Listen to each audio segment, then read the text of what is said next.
ശ്രീകൃഷ്ണനും ബലരാമനും ആദ്യമായി മഥുരയിലെത്തിയപ്പോൾ രാജകീയ വസ്ത്രങ്ങളുമായി വരുന്ന ഒരു അലക്കുകാരനെ കണ്ടു.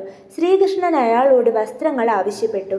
എന്നാൽ അലക്കുകാരൻ കൃഷ്ണനോട് ദേഷ്യപ്പെടുകയും വഴക്കുണ്ടാവുകയും ചെയ്തു. അപ്പോൾ ശ്രീകൃഷ്ണൻ അലക്കുകാരന് ഒരടി കൊടുക്കുകയും അയാൾ തൽക്ഷണം മരിച്ചു വീഴുകയും ചെയ്തു.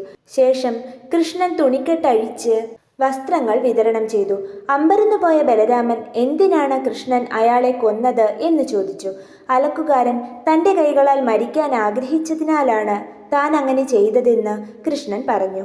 മുൻജന്മത്തിൽ രാമൻ സീതയെ ഉപേക്ഷിക്കാൻ കാരണക്കാരനായ അതേ അലക്കുകാരനാണ് ഇത് എന്നും സീതാദേവിയുടെ നാടുകടത്തലിന് ശേഷം തൻ്റെ തെറ്റിൽ പശ്ചാത്തപിച്ച അയാൾ ശ്രീരാമദേവനോട് തന്നെ വധിക്കാൻ അഭ്യർത്ഥിച്ചു എന്നും ആ ആഗ്രഹം തൻ്റെ അടുത്ത അവതാരത്തിൽ സഫലമാക്കാമെന്ന് ശ്രീരാമൻ പറഞ്ഞു എന്നും കൃഷ്ണൻ പറഞ്ഞു.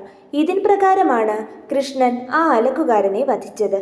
അലക്കുകാരൻ സീതയുടെ നാടുകടത്തലിന് കാരണക്കാരനായ ശാപത്തിൻ്റെ കഥ താഴെ ലിങ്കിൽ കൊടുത്തിരിക്കുന്നു.